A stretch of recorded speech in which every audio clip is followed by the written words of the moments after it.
warofa'na laka dzikra dan seterusnya. Teman-teman sekalian, Syekh Jalil tadi merupakan contoh bahwa kita harus sering belajar seperti ini.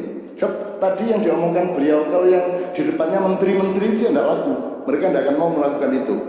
Karena seluruh sistem yang kita alami sekarang ini bertentangan dengan aslinya, bertentangan dengan metode dan manajemennya Allah Subhanahu wa taala. Saya misalnya ini, habis warafa'na laka dzikrak fa inna ma'al usri yusra, terus dibaleni ditegaskan inna ma'al usri yusra. Sama dulu terjemahannya, sama dulu Al-Quran. Syekh Jalil, ma'a itu artinya apa dalam bahasa Arab? Bersama. Ana amsi ma'aka, aku melakukan gue. Ana akulu ma'aka, aku bareng karo gue. Tapi semua terjemahan Quran bersama itu ditulis sesudah. Ini blunder peradaban dan akal pikiran yang luar biasa. Jadi sebenarnya setiap Allah kasih kesulitan bersamaan dengan kemudahan. Masalahnya adalah Anda diberi akal untuk mensimulasi, menganimasi dan mencari kemudahannya di mana. Tapi kalau terjemahnya sesungguhnya sesudah kesulitan ada kemudahan, ini ada pertanyaan, sesudah ki pirang dino? Ya nek pirang dino, nek pirang tahun. Nek meh mati lagi ana jalan keluar. Lagi untuk bojo wis umur sudah songo, mudah to kowe.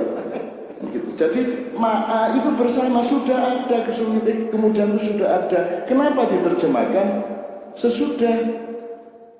Ini banyak sekali begitu di Al-Quran. Makanya sekarang saya tanya, Anda mengakses Quran langsung apa tidak? Saya tanya sama teman-teman sekalian. Mengakses Quran langsung enggak? Berani nggak Anda mencoba memahami Quran langsung? Selama ini melakukan enggak? Atau enggak? Membaca Quran menurut. Jadi Anda hafidul Quran, membaca Quran enggak peduli artinya apa, pokoknya aku hafal itu. Yang mana? Berapapun triliun uang Anda kalah sama satu ayat Allah. Maksud saya gini, kok kowe orang dari kebiasaan menafsirkan Quran apa? Mergo kowe berpendapat tafsir ki penggawean ulama ngono to. Akhirnya wong ora tau memahami dhewe, ngenteni ulama. Dole ana ning Quran bahwa tafsir itu untuk ulama, hanya bisa dilakukan oleh ulama. Ulama kira ana zaman Kanjeng Nabi, nyun sewu. Ulama itu bukan identitas, bukan profesi. Ulama itu sebuah pengertian kualitas dan keadaan manusia. Innama yasyallahu min ibadihi al-ulama. Itu sebuah keadaan, sebuah kondisi psikologis, kondisi mental, kondisi intelektual. Kalau orang takut kepada Allah, simulasinya adalah karena dia mengetahui lebih banyak dari orang lain mengenai karya-karya Allah dan kekuasaan Allah. Hasilnya adalah dia takut kepada Allah. Hasilnya adalah dia, karena dia mengetahui banyak, maka dia takut kepada Allah. Maka definisi adalah yang takut kepada Allah itulah ulama. Jadi Anda juga bisa jadi ulama sewaktu-waktu. Ketika Anda takut kepada Allah, Anda ulama. Jadi ulama itu bukan identitas dan profesi. Dan zaman Rasulullah, siapa ulama ini? Siji wae sebutannya ono. Pernahkah Abu Bakar As-Siddiq disebut ulama? Tidak pernah. Kok saiki kok ono ulama, ono ustaz, ono kiai, ono habib, ono macam-macam iki. Iki karangane sapa to kabeh? Mulane aku ya ora gelem dadekke apa-apa. Wong aku nek dadekke ya ora diakoni kok.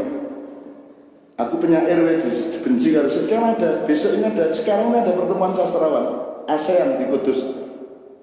Dan saya tidak termasuk sastrawan. Nanti ada musyawarah ulama, aku tidak termasuk ulama. Alhamdulillah, orang termasuk apa-apa.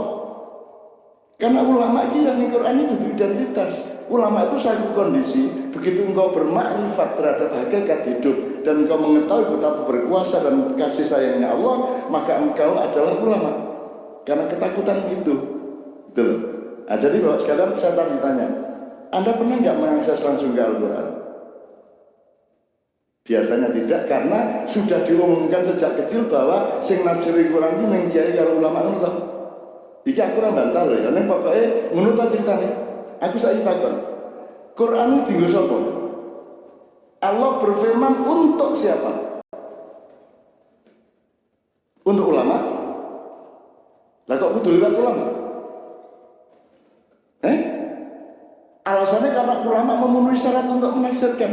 Menurut syaratnya apa? Syaratnya akademis, ilmiah. Bukti syaratnya juga artinya apa? Hidupnya penuh kasih sayang, orang syaratnya akademis barat. Ya, syaratnya akademis barat. Makanya beliau tidak terlalu apresiatif terhadap gelar beliau sendiri. Doktor ilmu ekonomi syariah. Coba. Aku nang gini tak takoni ya Mas, tak takoni ngomong. Yang dapat wahyu siapa? Nabi, benar kan? Menurut Anda benar nggak? Oke, tak perjelas. Wahyu itu untuk siapa? Untuk manusia.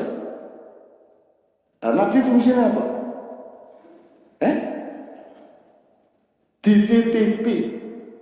Dititipi wahyu kon nggawa nang menungso. Tapi kan selama ini pikiran kita kan enggak. Wahyu itu untuk Nabi. Saya aku takon meneh. Nabi ini butuh wahyu ora? Ayo Mas, Nabi butuh wahyu enggak? Enggak, sebabnya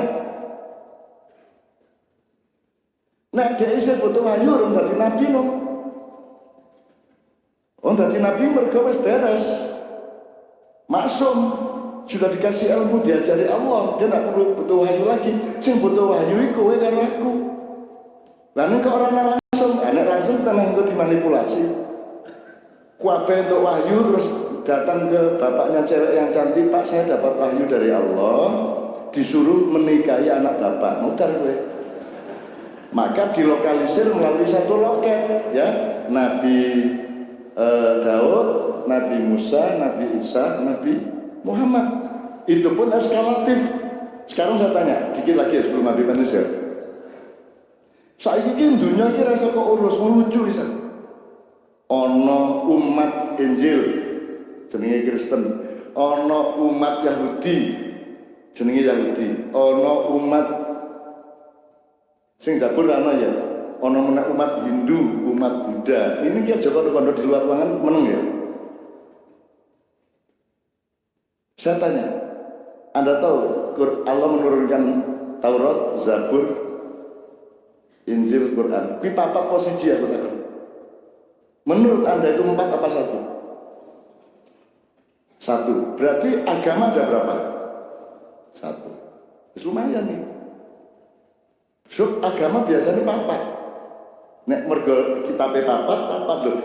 Kitab itu kan evolusi, semua evolusi. Evolusi itu dalam bahasa Arab apa ya saya? Dadi Quran itu wis dadi kelompok lah gampangane ngono ya. Nek Injil ku isih degan. Nek Zabur kuwi cengkir. Nek Taurat kuwi bluluk. Nah saiki ya ono golongan bluluk, golongan cengkir, golongan degan karo dalam kelompok. Ning kelompokne iki ya kelakuane cengkir. Pemahamannya cengkir. Belum ada komprehensi dan belum al-yauma akmaltu lakum dinakum wa atmamtu alaikum ni'mati wa raditu lakum Islam. Ini logikanya juga tidak dielaborasi sama sekali. Jadi kita ini masih agama cengkir pemahaman kita, bahkan kita sudah dapat kelapa yang sangat lengkap. Itu ya contohnya ya. Jadi tadi kita terangkan bahwa apa yang beliau lakukan itu tolong Anda sebanyak mungkin mendengarkan, mengenai usul sesasi pisan mau pengajian kita sama beliau, pengajian tadabbur atau tafsir monggo. Pokoknya beres sama beliau ini. Itu loh. Wong dhewe orang ngakoni dokter dhewe piye. Ana angel-angel wong golek dokter malah tadi orang wingi si sapa kuwi dadi rektor walung sasi kan dengan dokter gawe dhewe dicetak-cetak dhewe coba kuwi. Sementara beliau sah, legal, halal, thayyib malah orang tigo karena beliau menemukan kudune kuwi dudu bang syariah, nek cocoknya bang fikih kuwi. Bang fikih syariat itu jauh lebih luas. Syariat itu milik Allah bukan milik manusia. Kalau fikih itu hanya satu bidang urusan dari syariat Allah, jadi bukan bang syariat kudune bang fikih. Nek syariat iki tanduran cukul di syariat. air mengalir ke bawah itu syariat, gravitasi itu syariat, udara panas dingin syariat, saiki berdiding itu syariat. Kok ono bang syariat? Nek ben ya fikih. Kalau fikih itu adalah tafsir atau elaborasi atau interpretasi dari sebagian syariat Allah kepada aturan manusia. Itu pun harus taat kepada syariat Allah. Tidak ada teknologi di ruang waktu tertentu, karena tidak ada bangunan bisa dibangun kalau tidak taat kepada sunnahnya Allah. Tidak ada negara bisa menghidupi rakyatnya kalau tidak taat kepada syariat Allah. Tapi mereka tidak orang barat yang kita tiru tidak menganggap bahwa itu syariat Allah. Itu namanya hukum alam. Alam kok dihukum lah sehingga sopo. Jadi orang barat itu sedunia itu lucu. Seolah-olah kelopo nggak dewi awake. Aku tak nggak kelopo, jadi kelopo. Kan itu. Sama pernah lihat National Geographic di TV National Geographic, apalagi Net Geo Wild, ya. Pokoknya tentang alam semesta, tentang sejarah segala macam. Pernah Tuhan disebut? Pernah satu kali aja Tuhan disebut? Tidak pernah Tuhan disebut. Seolah-olah kelapa menumbuhkan dirinya sendiri, seolah bumi itu menghamparkan dirinya sendiri, seolah hujan turun karena dirinya sendiri. Penciptanya tidak disebut sama sekali. Dan kita hidup seperti itu. Maka alhamdulillah Anda masuk di dalam koperasi yang ada tabung zujajahnya Allah, surat An-Nur ayat 35. Basic ya. Ini saya usul saya sebulan sekali sampai guning dia. Jos orang saksi bisa bisa angel. Tapi perlu kita mendengarkan beliau. Ini yang kita butuhkan. Dan orang macam beliau tidak akan dilihat dari atas. Mereka tidak bisa melihat beliau. Gitu loh. Oke. Habis satu lagu sudah sama lain. Sekarang kita mohon Habib Anis sampai tambahin refleksi apa saja, monggo, karena beliau ini teman saya sejak sangat lama. Sejak suwe banget 79. Berarti saya ini wis suwe banget. Wis 40 tahun lebih, dan banyak perkara-perkara di mana saya sama beliau terlibat. Pokoknya yang sing elek-elek aku dielek-elek, aku ben dielek itu berarti bareng gue. Apa soal pabrik semen Muria, apa terus pokoknya